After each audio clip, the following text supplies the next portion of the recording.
Bonjour à tous, c'est Séverine, bienvenue sur Trouver la paix et la joie. J'espère que vous allez bien en cette nouvelle semaine qui démarre et aujourd'hui nous allons parler en pleine semaine de l'unité des chrétiens. Nous allons parler euh, de comment nous pouvons nous rapprocher entre chrétiens, c'est-à-dire entre catholiques, orthodoxes et protestants, sachant qu'au départ nous ne formions qu'une seule famille et que Dieu ne souhaite qu'une seule chose, c'est que nous soyons tous rassemblés autour du Christ.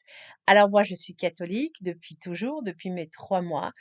Et quelles sont mes relations avec les autres confessions? Alors, je connais pas beaucoup d'orthodoxes, c'est vrai, mais j'ai eu de très bonnes relations avec mes frères protestants. Et d'ailleurs, je voudrais en profiter pour remercier 2 personnes, Wendy, ma correspondante américaine, et Claude, mon ami du Gabon, qui nous a quittés l'année dernière.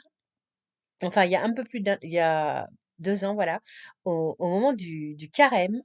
Et ce sont des personnes protestantes qui m'ont apporté énormément par leur foi solide, leur foi vivante. Elles m'ont fait vraiment me questionner sur ma foi, qui à l'époque n'était pas aussi solide que la leur. Et voilà, donc ça m'a permis, moi, de me rapprocher de ma foi catholique et d'en savourer toutes les richesses que je n'appréciais pas à leur juste valeur à présent. Je pense, voilà, qu'il est très important que nous puissions vraiment prier ensemble, dialoguer ensemble, malgré nos différences. Je pense que nous avons à nous apporter beaucoup mutuellement et vraiment le souhait du Christ, c'est que nous revenions tous sous la même bannière chrétienne, qu'il n'y ait vraiment plus de distinction. Alors moi, ce que je voudrais dire, c'est que ce que j'apprécie chez les protestants, c'est vraiment votre foi vivante. Et peut-être que nous, les catholiques, sommes un peu trop tièdes. Et donc c'est ça que vraiment nous avons à apprendre de vous. D'ailleurs, je suis régulièrement un prédicateur évangélique. Et je pense que nous, ce que nous avons peut-être, même certainement à vous apporter à vous protestants, c'est vraiment ce sacrement de l'Eucharistie. Ça me paraît fondamental, ça vient tout simplement de la Bible, puisque vous êtes de grands connaisseurs de la Bible, chers frères et sœurs protestants. Donc je vais vous lire tout simplement ce qu'a dit le Christ.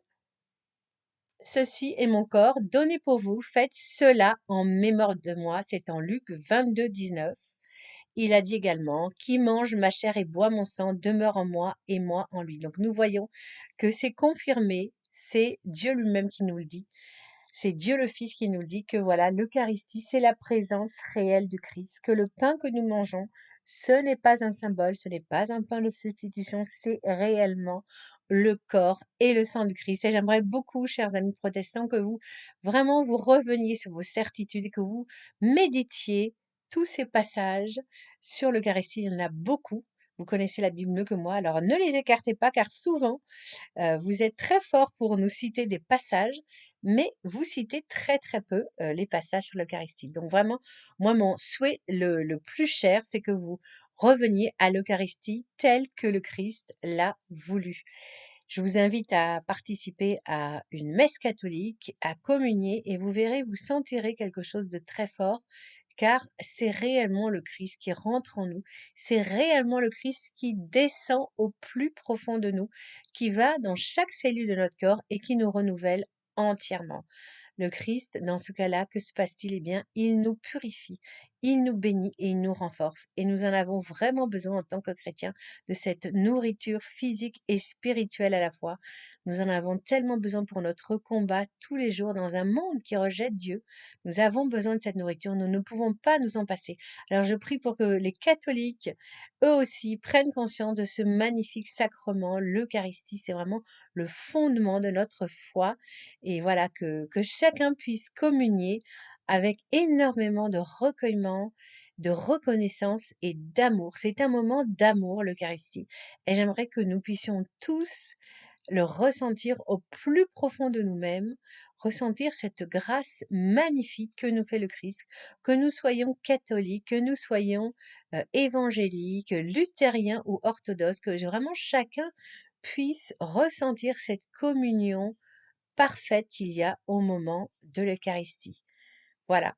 Donc, j'espère que voilà, ce podcast vous aura inspiré les uns et les autres pour vraiment voir l'Eucharistie et la communion sous un œil différent qui n'est finalement que ce que ce qui est marqué dans les évangiles, tout simplement.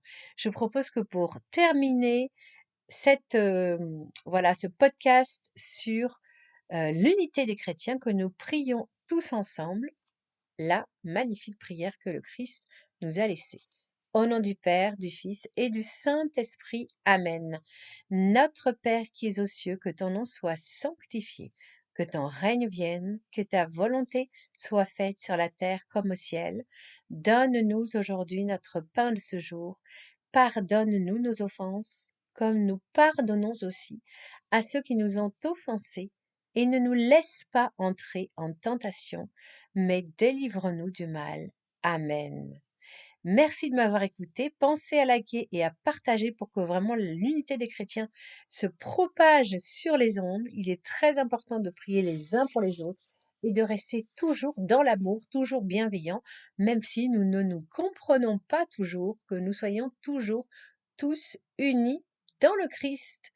On se retrouve mercredi pour un podcast où vous allez avoir la preuve irréfutable que le Christ est là en chair et en os dans l'Eucharistie. À mercredi, soyez bénis.